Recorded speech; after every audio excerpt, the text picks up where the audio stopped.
Disclaimer: this video presents a historical account of Touby Lyfoung, 1919 to 1979, meticulously researched and drawing upon publicly available records, historical research, and documented sources.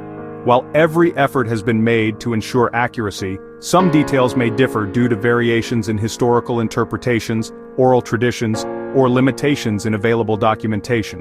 The content of this video is meticulously crafted for educational and informational purposes only. It is not intended to serve as a definitive or exhaustive account of Touby Lyfoung's life and legacy. We strongly encourage viewers to consult multiple sources to gain a more comprehensive understanding of the historical context, thereby fostering critical thinking and analysis. We acknowledge that name pronunciations may vary, and any mispronunciation in this video is purely unintentional. We want to assure you that it should not be interpreted as a sign of disrespect. The creators of this video disclaim any responsibility or liability for errors, omissions, or differing interpretations that may arise from the material presented.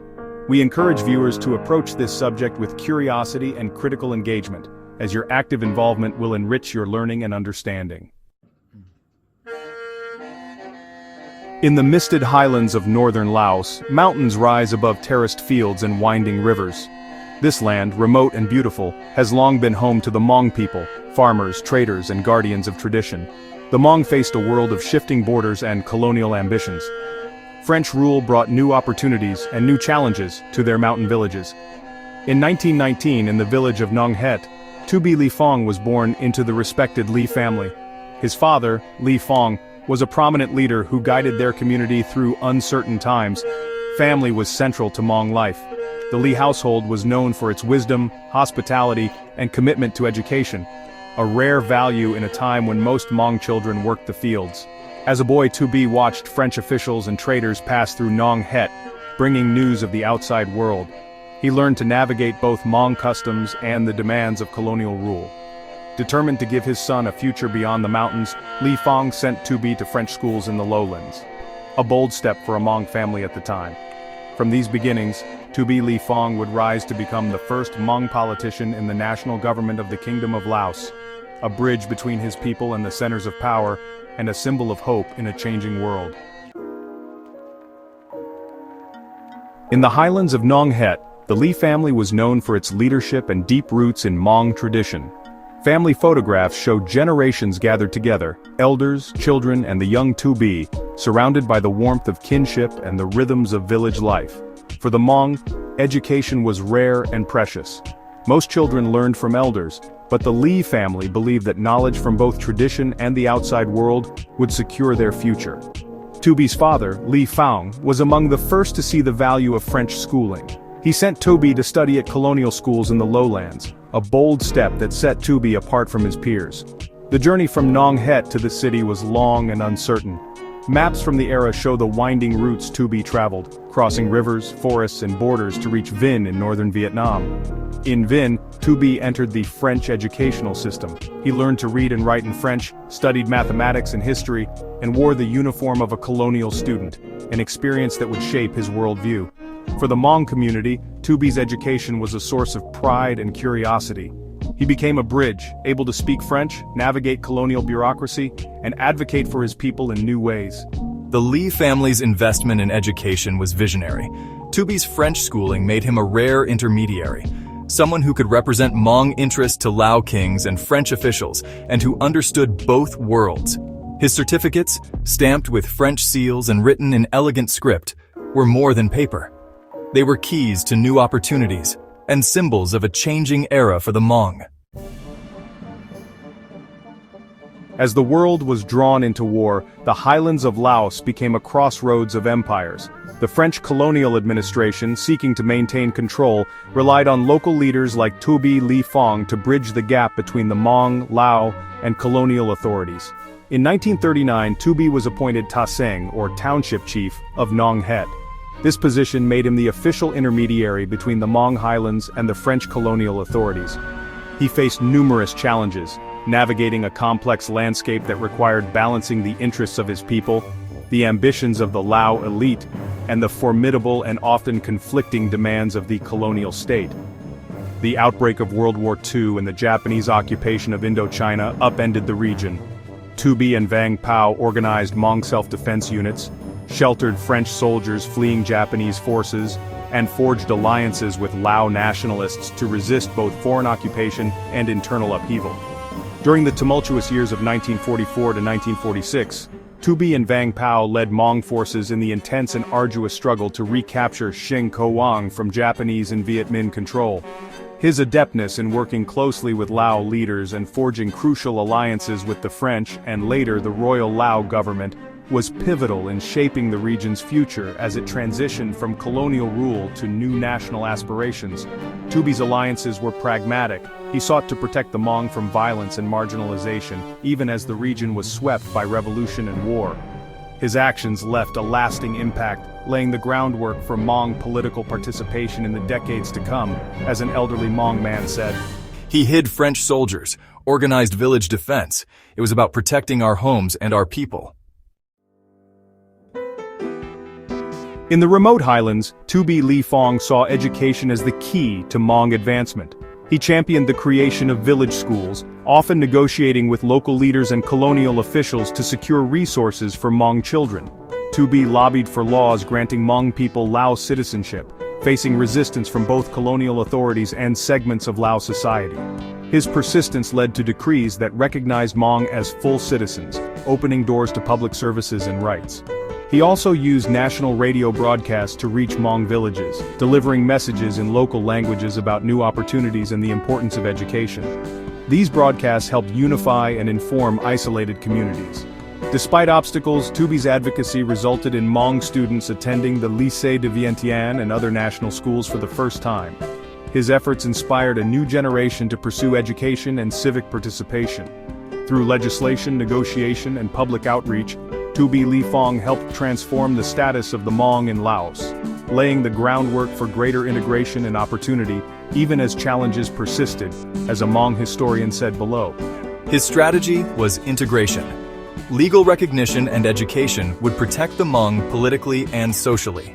On the radio, he spoke directly to Hmong families, encouraging them to embrace new opportunities and reminding them that education was the path to a better future. As the 1960s dawned, Laos became a battleground in the global Cold War. The United States launched covert operations, and the Hmong highlands were swept into a secret conflict that would reshape the region. Touby Lyfoung, already a respected leader, faced impossible choices.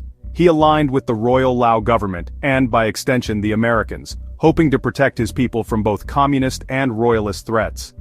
The Hmong community was divided. Some followed General Vang Pao into the CIA-backed secret army, while others resisted or fled. Villages became targets, and families were forced to move again and again. U.S. airstrikes and supply drops became a daily reality. Parachutes carrying food and weapons drifted down onto mountain ridges, while the sound of bombers echoed through the valleys. Maps of Xing Kowang and Long Teng, once quiet highland towns, became symbols of the war. The Hmong, under leaders like Toubee and Vang Pao, fought to defend their land, but the cost was immense. Touby Lyfoung advocated for his people in Vientiane and Washington, seeking aid and protection. But as the war dragged on, the Hmong suffered devastating losses, tens of thousands killed, many more displaced, as a Hmong historian recalled. The secret war left deep scars.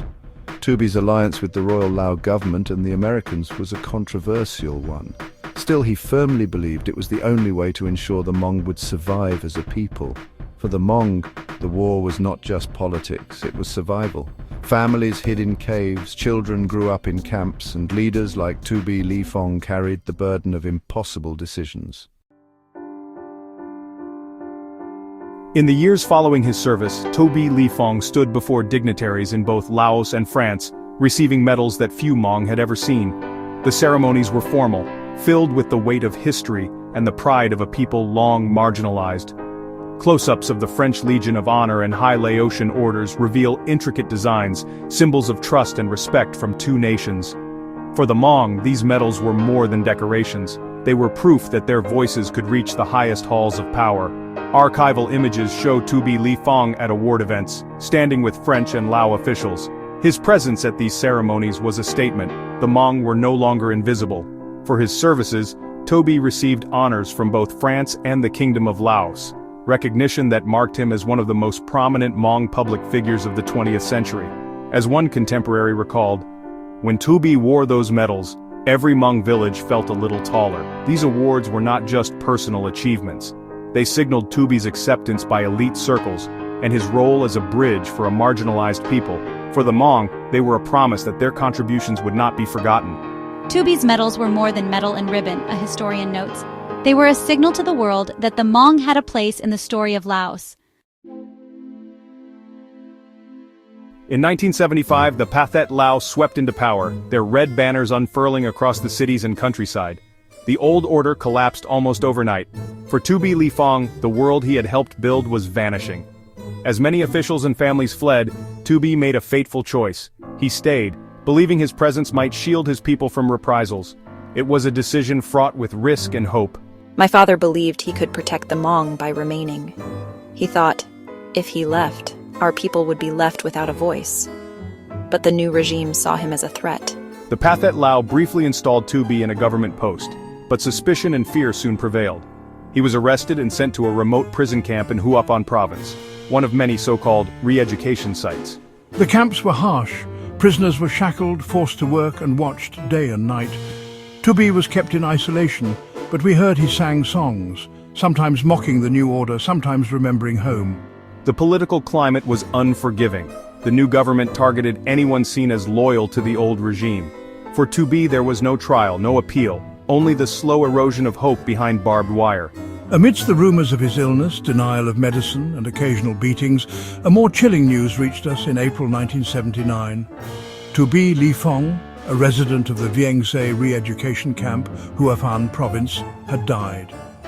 The circumstances of his death were shrouded in uncertainty. Some claimed a guard shot him, others argued it was an accident, but a more sinister theory emerged, suggesting his death was a deliberate act to silence him forever.